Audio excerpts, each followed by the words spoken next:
Emma Carter had only two choices left: allow her sick mother Margaret Carter's heart surgery to be postponed, or become the temporary wife of a stranger whose name could silence the entire city of Chicago for $50,000.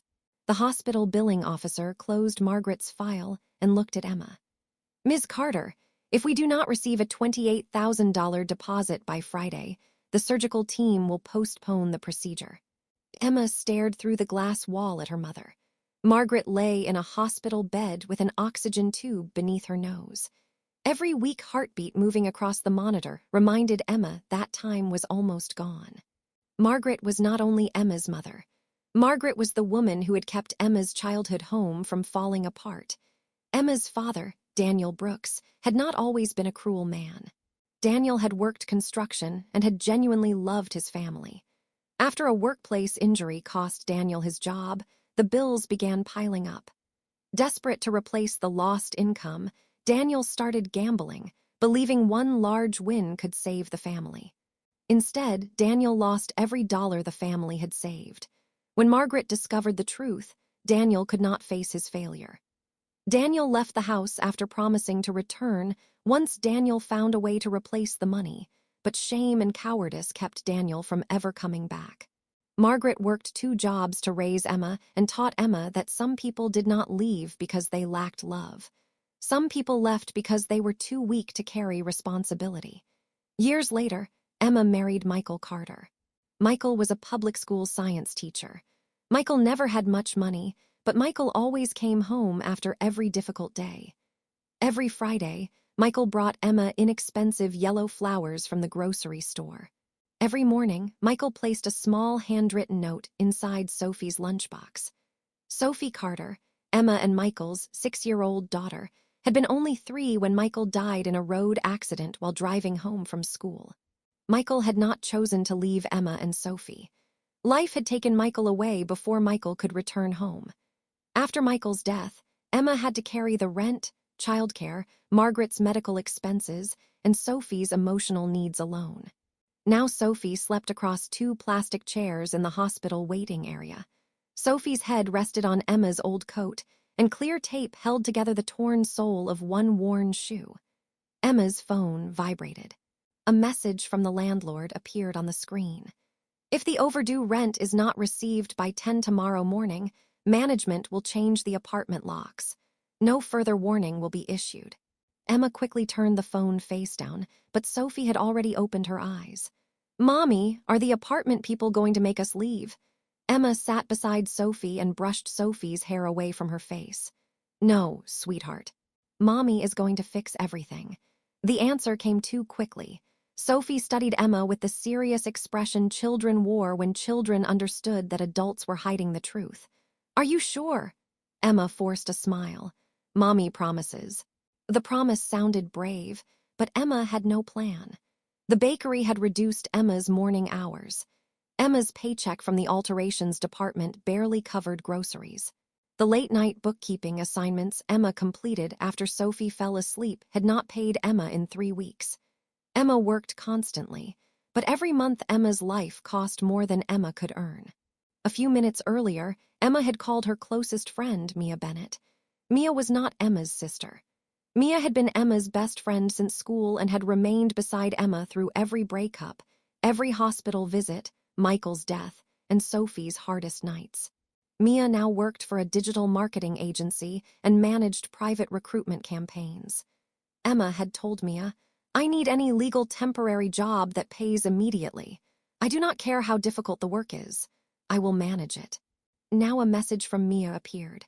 "Emma, this sounds unbelievable, but the law firm is real. I verified the website, the phone number, and the attorneys. Call me immediately." Beneath the message was a screenshot of an advertisement. Confidential 6-month marriage arrangement. $50,000 signing payment.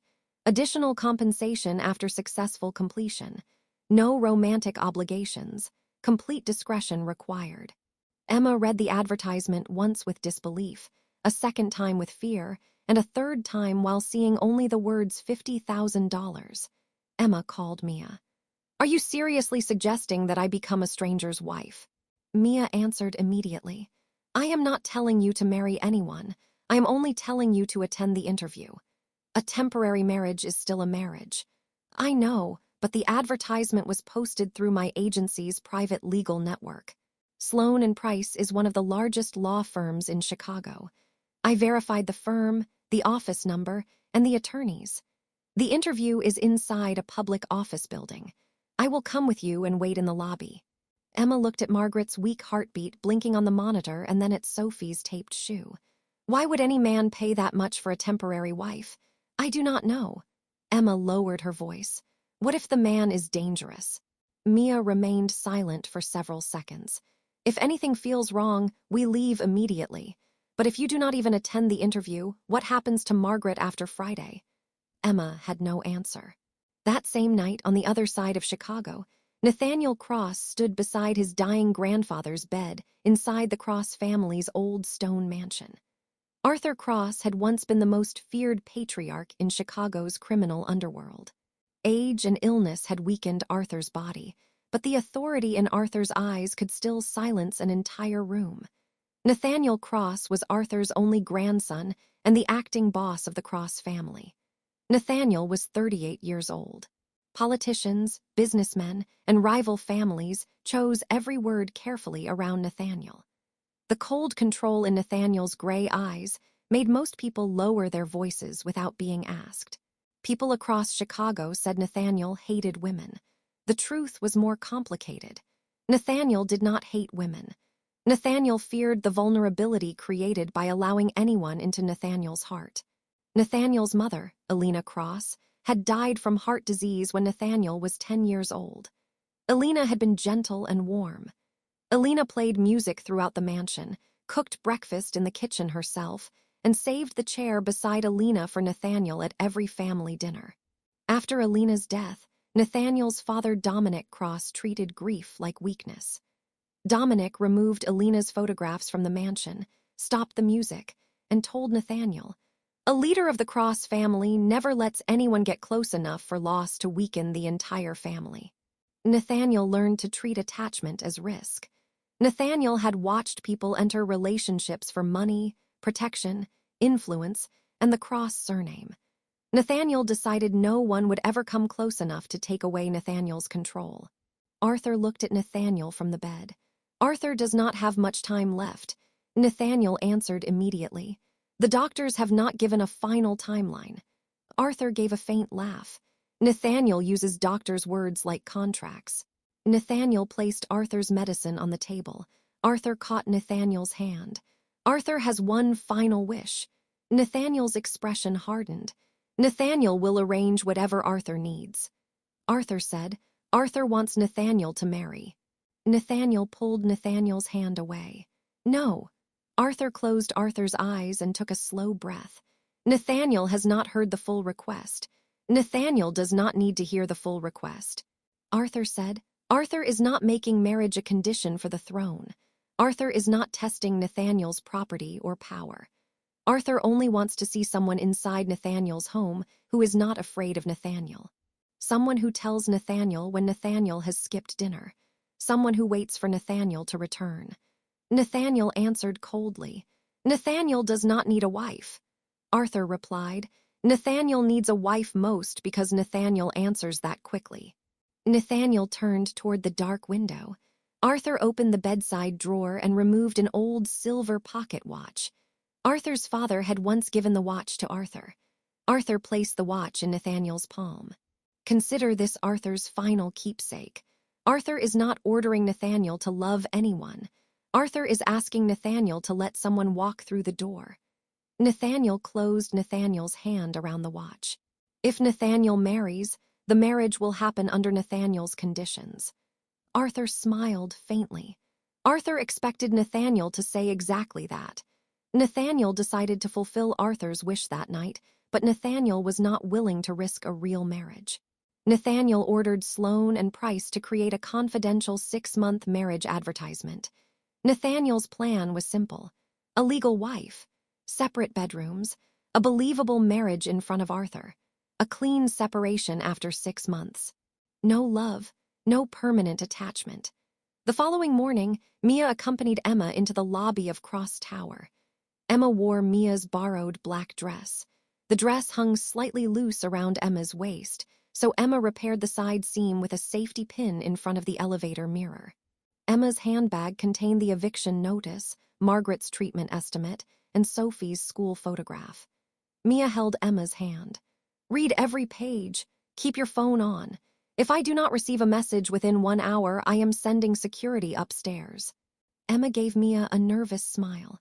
"What exactly are you going to tell security?" Mia looked around at the marble floors, glass walls, and private elevators. "I will say a billionaire kidnapped my best friend to make her a temporary wife." Emma said, "We do not know that the client is a billionaire." Mia replied, "Any man with an office on the 48th floor is either a billionaire or a villain.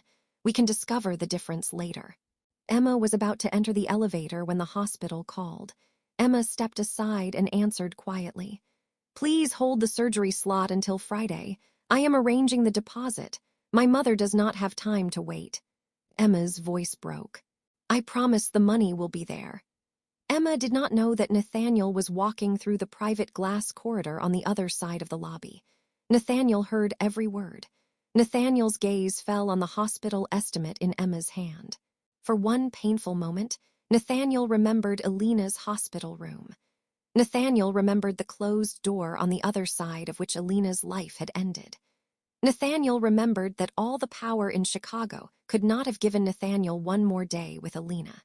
Nathaniel looked at Vincent Rosso, Nathaniel's loyal security chief. "Discreetly verify the hospital and the patient's information. The surgery will not be postponed. Emma Carter can accept or reject the interview. The surgery happens on schedule." Vincent gave one short nod. "Understood." Emma did not know about Nathaniel's order.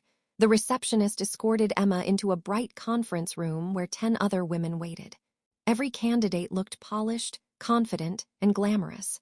One woman wore a designer suit. Another arrived with a personal assistant. A faint dusting of flour remained on Emma's coat sleeve from the bakery. Attorney Margaret Sloan entered with a leather folder and explained the arrangement. The selected woman would enter a legal 6-month marriage, live at the client's primary residence, attend family events, and make the relationship appear genuine. The marriage would include separate bedrooms, no physical obligations, full control over personal income, and a private divorce after 6 months. The total compensation would be $500,000, $50,000 at signing and the remaining amount after completion. Several candidates sat straighter. Emma raised one hand. "What happens if the client breaks the agreement?" Margaret asked. "What kind of violation concerns you?" Emma answered, "What if the client decides where the wife can go, who the wife can speak to, how the wife spends money, or how the wife raises a daughter?" Margaret replied, "The contract does not allow unreasonable restrictions." Emma asked immediately, "Who decides what counts as unreasonable?" Margaret studied Emma with new interest. "Ms. Carter asks very specific questions." Emma glanced at Sophie's photograph inside the handbag. "I have a daughter." Danger usually hides in the details. The interviews continued for 2 hours. One candidate after another left. Emma eventually remained alone and assumed Emma had been rejected. Margaret returned. The client would like to speak with Emma Carter privately. Margaret escorted Emma through a private corridor into an enormous office. Men in dark suits stood silently at both ends of the hallway. No visible weapon appeared, but Emma understood that the men were not ordinary corporate security. Inside the office, a tall man stood before floor-to-ceiling windows with Chicago spread below. The charcoal suit fit perfectly. Dark hair remained carefully styled. The control in the man's posture made it seem as though every object in the room moved only with permission. The man turned, and Emma immediately recognized Nathaniel Cross. Nathaniel owned luxury hotels, private clubs, restaurants, and office towers. But Nathaniel's true identity appeared less in business magazines than in the faces of people who lowered their voices when Nathaniel's name was spoken. The Cross family was one of Chicago's oldest mafia families. Nathaniel Cross was the acting boss. Emma's first instinct was to leave. Nathaniel said without smiling, "Ms. Carter is late." Emma glanced at the clock. I arrived 7 minutes early. Nathaniel replied, according to Nathaniel's schedule, Ms. Carter is late. Emma tightened one hand around the handbag. Then perhaps Nathaniel Cross should hire a clock instead of a wife. Margaret stopped breathing for a second. Vincent Russo, standing near the door, looked properly at Emma for the first time. Surprise briefly softened Nathaniel's cold gray eyes. Nathaniel gestured toward a chair and sat behind the desk. Emma remained standing. Why does Nathaniel Cross need a temporary wife? Nathaniel slid a file across the desk. Arthur Cross, Nathaniel's grandfather, is seriously ill. Emma asked, and the marriage? Nathaniel answered, marriage is Arthur's final wish. Emma's expression changed. Emma had expected an inheritance, a company, or a political arrangement. Only a wish, Nathaniel replied. Arthur Cross raised Nathaniel Cross. Arthur wants to see Nathaniel married before Arthur dies. Emma asked, and Nathaniel does not want a real marriage? Nathaniel answered directly. No, Emma said, then Nathaniel intends to deceive Nathaniel's grandfather. Nathaniel's eyes hardened. Nathaniel intends to give Arthur peace. Emma answered, a lie and peace are not the same thing. Nathaniel studied Emma for several seconds. Very few people gave Nathaniel moral lectures. Nathaniel said, Arthur may have months. Arthur may have weeks. Nathaniel will not offer any woman a real marriage inside a life filled with guards, family politics, and fear. A contract gives both people a clear ending. Emma opened the file. The report contained Emma's jobs, apartment debt, Margaret's illness, and Sophie's school information. Emma closed the file. Nathaniel investigated Sophie. Nathaniel answered, every candidate received a background screening. Emma said, Sophie is not part of a business arrangement. Nathaniel replied, Sophie will live at Cross House. Sophie's safety becomes Nathaniel's responsibility. Emma's eyes hardened. Nathaniel is discussing Sophie like a legal risk instead of a child. Nathaniel looked directly into Emma's eyes. The Cross name carries risk. Sophie will not become part of any family meeting, private order, loyalty test, or illegal business. The hospital has already received a payment guarantee.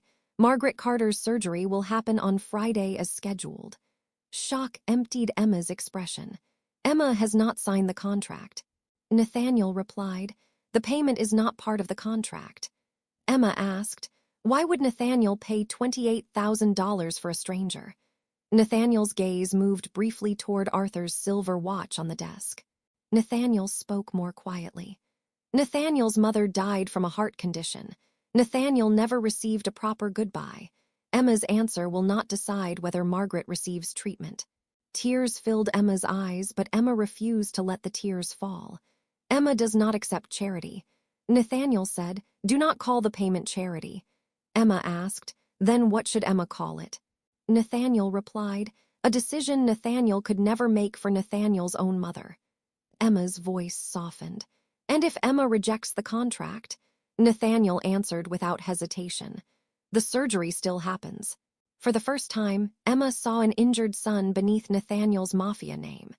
Emma was now free to leave, but the rent, Margaret's recovery, Sophie's school expenses, and Emma's long-term financial problems still remained. Emma pulled out the chair and sat. Emma has conditions. Nathaniel picked up a pen. Emma continued. Sophie stays with Emma. Sophie will not become part of publicity or cross-family business. Emma will continue working.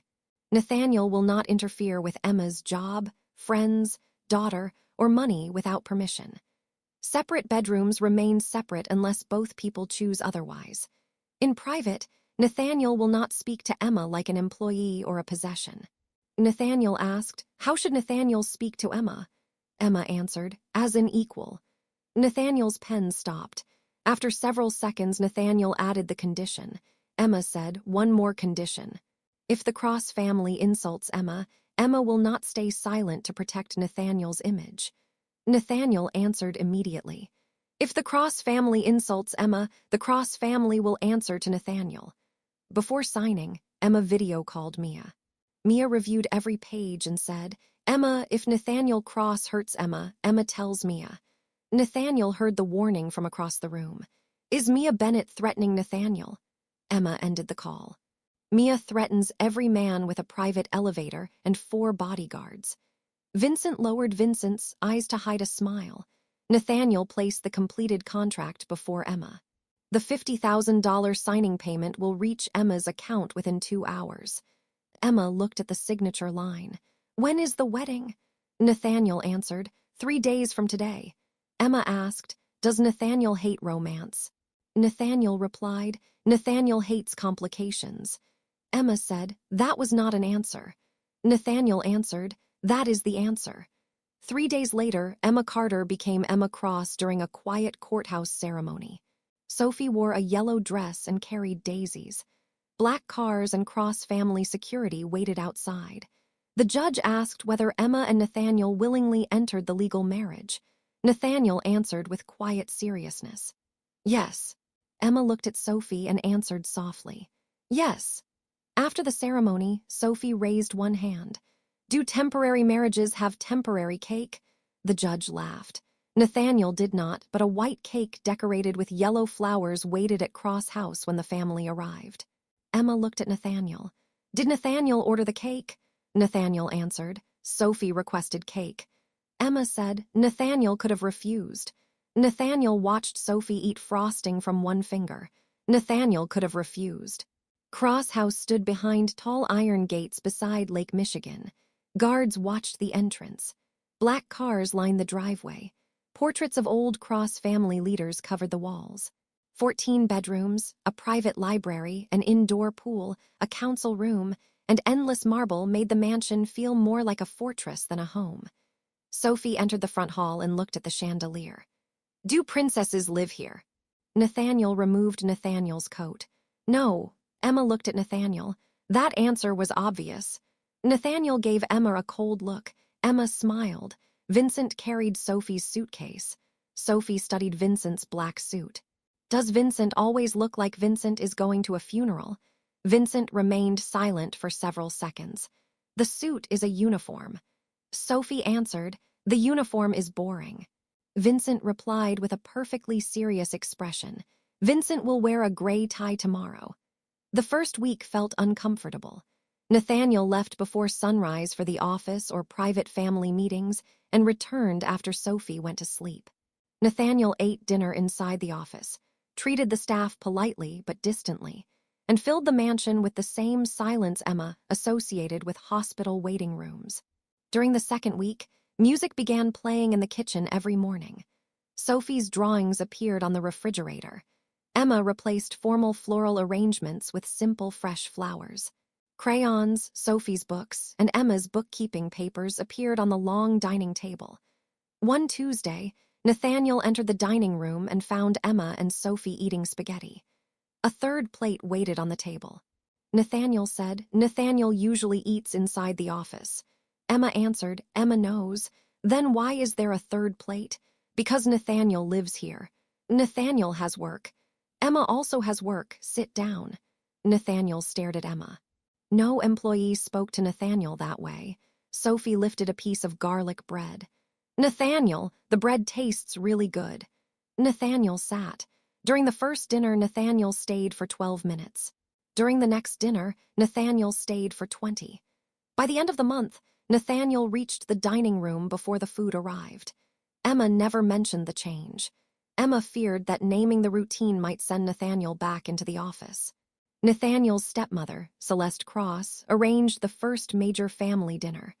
Celeste looked elegant, perfectly dressed, and capable of turning an insult into a compliment. Julian Cross, Nathaniel's cousin, stood beside Celeste. Julian was charming, but competition hid beneath every smile. Cross family elders filled both sides of the long table. Celeste gave Emma a formal kiss on the cheek. Emma is even prettier than the newspapers suggested. Emma answered, thank you. Celeste continued, Emma is very brave. Celeste could never enter a family like the Cross family without the proper background. Emma smiled. Confidence costs much less than the proper background. Julian laughed. Celeste did not. During dinner, Celeste asked where Emma had completed college. Emma explained that Sophie's birth, Michael's death, and Margaret's illness had forced Emma to leave school. Celeste lifted a wineglass. How unfortunate. Nathaniel values education and discipline. Nathaniel placed down Nathaniel's fork. Emma manages 3 jobs, raises Sophie, and handles every financial problem in Emma's home alone. That requires more intelligence than many degrees and inherited titles represented at this table. The room fell silent. Julian said, "Nathaniel has become very protective." Nathaniel looked at Julian. Emma is Nathaniel's wife. Anyone questioning Emma's dignity before the Cross family answers to Nathaniel first. Emma knew the marriage was fake, but Emma's heartbeat ignored the fact. In the car afterward, Emma said, "Nathaniel did not need to defend Emma." Nathaniel answered, "Nathaniel did." Emma asked, "Because of the contract?" Nathaniel looked through the window. "Because Celeste was wrong." The small answer remained with Emma for a long time. Nathaniel began ending meetings early on family dinner nights. Emma completed bookkeeping work in the library. Sophie discovered that Nathaniel knew how to build model airplanes. Nathaniel called the skill a childhood hobby, but Emma found 3 new instruction books in Nathaniel's office. One Saturday, Sophie's school held a family picnic. Nathaniel had a private meeting scheduled that morning. Emma warned Sophie that Nathaniel might not attend. At noon, a black car stopped beside the park. Nathaniel stepped out wearing a suit and carrying a paper bag. Sophie ran toward Nathaniel. "You came!" Nathaniel answered. Nathaniel said Nathaniel would try. Sophie asked, "Did Nathaniel bring lunch?" Nathaniel looked inside the bag. Nathaniel was informed that children eat sandwiches. The bag held 4 sandwiches, fruit, cookies, juice, and 3 different kinds of napkins. Emma laughed. Nathaniel prepared lunch like a hostage negotiation. Nathaniel kept a serious expression. Preparation prevents failure. During a school game, Sophie placed a paper crown on Nathaniel's head. Nathaniel wore the crown for almost 10 minutes. Emma took a photograph. Nathaniel held out one hand. "Delete the photograph." Emma answered, "Absolutely not." That night, Emma found a printed copy of the photograph on Sophie's nightstand. Nathaniel smiled in the picture. Nathaniel looked younger, less guarded, and more human. During the 3rd month, Emma woke one night after hearing something break inside Nathaniel's bedroom. Emma opened the door and found Nathaniel sitting on the floor beside the bed. A broken lamp lay near the wall. Nathaniel was breathing too quickly. "Do not call anyone," Nathaniel said. Emma sat several feet away. "Emma is not calling anyone." Nathaniel said, "Nathaniel is fine." Emma replied, "Nathaniel is not fine." Emma did not argue further. Several minutes later, Nathaniel's breathing slowed. Nathaniel said, "Nathaniel's mother Alina died from heart failure when Nathaniel was 10. Emma listened quietly. Nathaniel continued. Alina was inside the hospital room. Dominic stood in the hallway but refused to enter because Dominic feared Nathaniel would see Dominic break.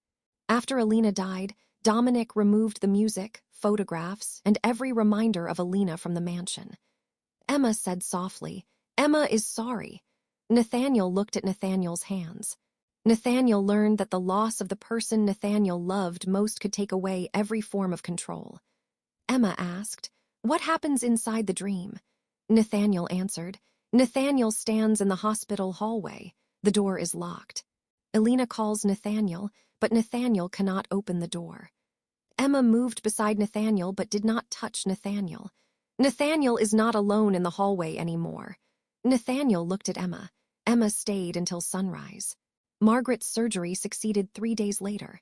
Emma discovered that Nathaniel had already visited Margaret. Nathaniel had brought flowers and spent almost an hour beside Margaret's bed. Margaret had asked, "Does Nathaniel love Emma?" Nathaniel had answered, "The marriage is complicated." Margaret had smiled. "When is love ever simple?" Arthur's condition gradually worsened. Arthur invited Nathaniel, Emma, and Sophie to the old family estate for a weekend. During dinner, Arthur asked Emma, "Does Emma love Nathaniel?" Emma answered, "Emma cares about Nathaniel more than Emma expected." Arthur said, "That was not the question." Emma replied, "Then Emma is not ready to answer." Arthur smiled. Later, Arthur asked Emma to join Arthur in the garden alone. Arthur said, "Nathaniel believes Arthur requested marriage only because Arthur feared dying while Nathaniel remained alone." Emma asked, "Was there another reason?" Arthur watched Nathaniel helping Sophie catch fireflies through the window. Arthur wanted Nathaniel to understand the difference between a house and a home. Arthur knew from the beginning that Nathaniel would use a contract. Arthur also recognized during the first dinner that the marriage was false. Emma stared at Arthur. Why did Arthur say nothing? Arthur answered, because through a false marriage, Nathaniel began living a real life for the first time. Emma said, Emma does not want Nathaniel to choose Emma because Emma was Arthur's final wish. Arthur replied, then give Nathaniel the chance to choose after Arthur's wish and the contract have both ended. Romantic tension grew after the weekend. During dance practice for the Cross Foundation Gala, Nathaniel refused to release Emma's hand after the coach left. Emma asked, is practice not finished? Nathaniel answered, perhaps practice is not the unfinished thing. Nathaniel pulled Emma closer. Emma asked, is this part of the contract? Nathaniel replied, no. Emma said, then this is dangerous. Nathaniel answered, yes. Nathaniel kissed Emma. The kiss was soft, careful, and so real that both became afraid. Nathaniel stepped back. Nathaniel and Emma should not have done that. Hurt crossed Emma's face. Why? Nathaniel answered, because Nathaniel no longer knows what is supposed to be fake. Emma looked into Nathaniel's eyes. Maybe nothing feels fake anymore. The following morning, 2 cups of tea waited in the kitchen. Emma asked, is Nathaniel sorry? Nathaniel answered, no. Emma replied, Emma is not sorry either. Neither person named the relationship, but the distance disappeared. One night, Sophie entered Nathaniel's room crying after a nightmare. Sophie dreamed Mommy left. Nathaniel sat Sophie on the bed. Dreams are not real. Sophie asked, how does Nathaniel know? Nathaniel said, people who love Sophie do not leave without telling Sophie. Half asleep, Sophie held Nathaniel's hand. Daddy, will Daddy stay here? Silence filled the room. Nathaniel tucked the blanket around Sophie. Nathaniel is here. Sophie fell asleep. Nathaniel whispered to Emma. Sophie called Nathaniel Daddy. Emma answered. Sophie was half asleep. Nathaniel replied immediately, do not correct Sophie. Emma asked, did the word upset Nathaniel? Nathaniel looked at the sleeping child. Nathaniel rested Nathaniel's head on Emma's shoulder and cried. 1 week later, the family attorney read Arthur's personal letter. Nathaniel, Arthur knew from the first dinner that the marriage was built on a contract. Arthur did not expose Nathaniel because after Emma and Sophie arrived, Arthur watched Nathaniel hurry home for the first time. Arthur never ordered Nathaniel to love. Arthur only asked Nathaniel to open the door. If Nathaniel keeps Emma only because Emma represents Arthur's wish, Nathaniel must let Emma leave. If Nathaniel wants Emma by Nathaniel's own choice, Nathaniel must not allow silence to become permanent regret. Emma turned pale. Emma wondered whether Nathaniel's care had only been part of Arthur's dying wish. Emma asked Nathaniel, why did Nathaniel attend family dinners?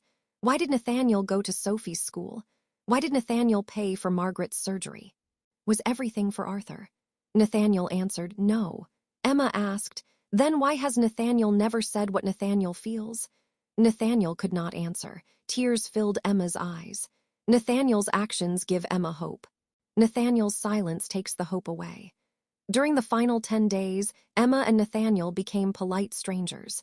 2 cups of tea became 1. Sophie asked, are Mommy and Nathaniel fighting? Emma said, no. Nathaniel answered at the same time, yes. Sophie replied, then stop being afraid. 3 days before the contract ended, Celeste arranged a final family dinner. Celeste announced before everyone, Emma was compensated generously for the performance. Nathaniel stood.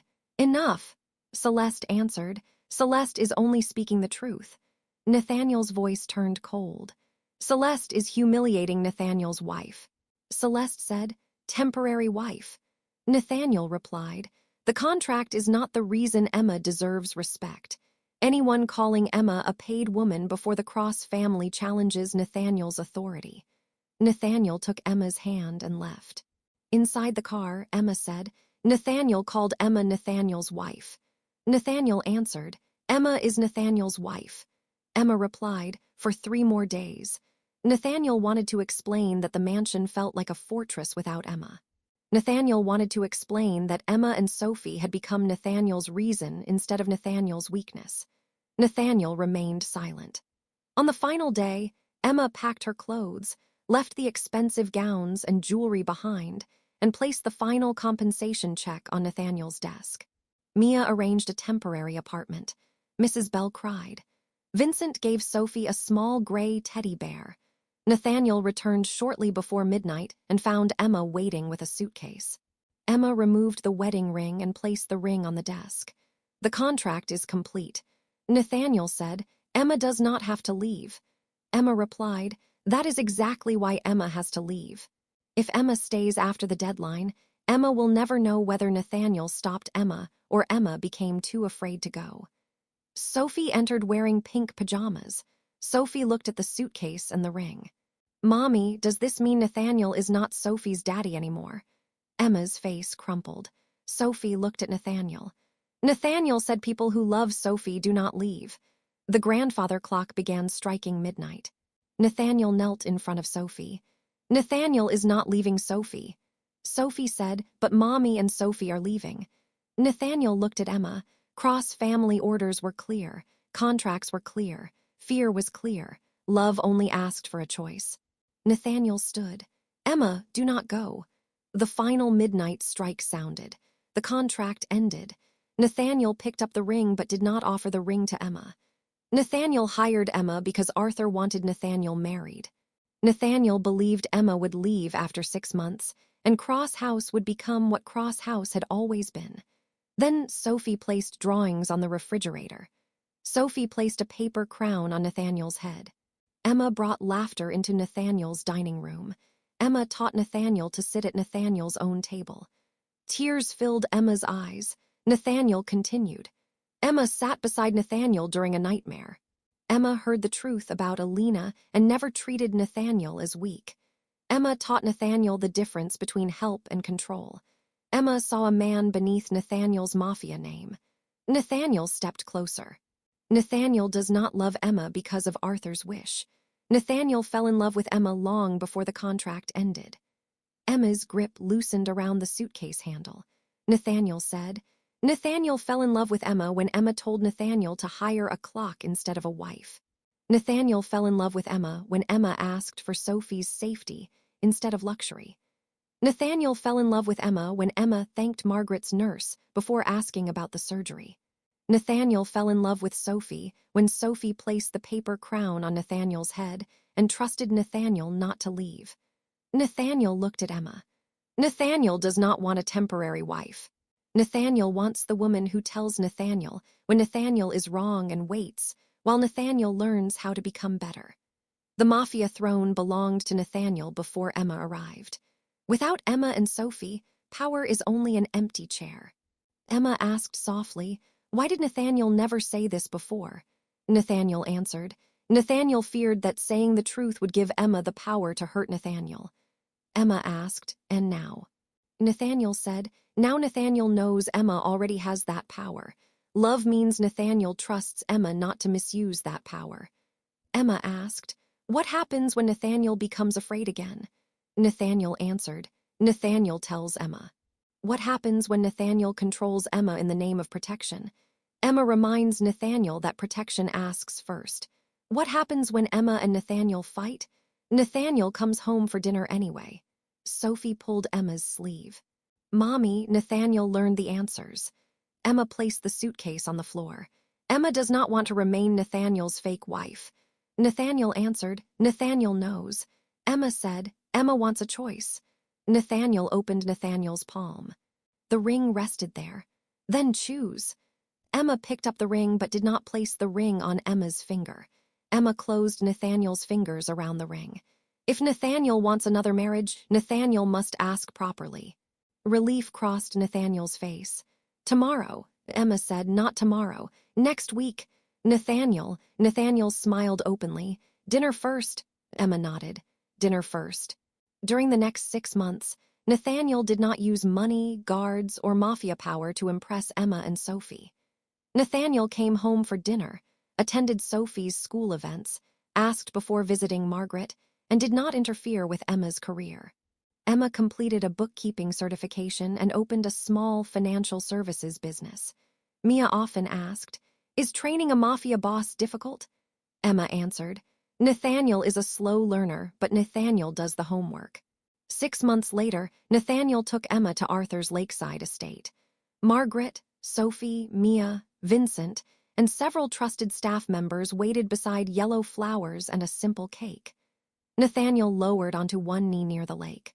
A simple ring held 3 small stones, one for Emma, one for Sophie, and one for the home Emma, Sophie, and Nathaniel had created. Nathaniel said, "The first time Nathaniel offered money, rules, and an ending date. This time Nathaniel only has honesty." Emma Carter, will Emma marry Nathaniel without a contract, without a deadline, and without Arthur's wish? Nathaniel promises that when love becomes difficult, Nathaniel will still choose Emma. The Cross family name will never become louder than Emma's voice. Emma answered, "Yes." Sophie ran from behind a tree. "Is this wedding going to be real?" Nathaniel lifted Sophie into Nathaniel's arms. "This wedding will be real." Sophie asked softly, "Can Sophie call Nathaniel Daddy?" Tears appeared in Nathaniel's gray eyes. Sophie can call Nathaniel anything Sophie wants. Sophie wrapped both arms around Nathaniel's neck. "Daddy." The wedding took place 2 months later at Arthur's lakeside estate. Emma wore a simple gown. Sophie carried yellow flowers. Arthur's and Alina's photographs rested on 2 empty chairs in the front row. Celeste attended quietly. Julian remained silent. During the first wedding, Emma and Nathaniel knew the exact date the marriage would end. During the second wedding, there was no deadline. At the reception, Nathaniel pulled Emma close on the dance floor. Emma was never convincing as a fake wife. Emma smiled. "Why?" Nathaniel answered, "Because Emma made everything real." 4 months later, Sophie insisted on celebrating the fake anniversary because the fake marriage had created a real family. Spaghetti, yellow cake, and music filled the dining room. Sophie's drawings covered the refrigerator. Emma's books filled the library. Nathaniel's paper crown remained framed inside Nathaniel's office. After dinner, Emma found Nathaniel standing beside the window. "What is Nathaniel thinking about?" Nathaniel answered, "The final night of the contract." Emma said, "Nathaniel almost waited too long." Nathaniel held Emma's hand. Nathaniel once believed love showed the world a weakness.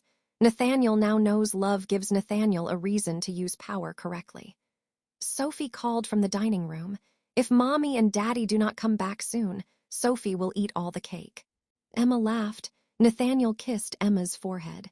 Emma Carter was never Nathaniel Cross's fake wife. Emma Carter was the most real thing in Nathaniel Cross's life. Character list. Emma Carter, a struggling widow and single mother who attends the temporary marriage interview to save Margaret and protect Sophie. Nathaniel Cross, the feared Chicago Mafia boss who enters a fake marriage to fulfill Arthur Cross's final wish and later falls genuinely in love with Emma. Sophie Carter, Emma and the late Michael Carter's 6-year-old daughter who softens Nathaniel's guarded heart. Margaret Carter, Emma's sick mother who urgently needs heart surgery. Michael Carter, Emma's late husband and Sophie's loving father who died in a road accident.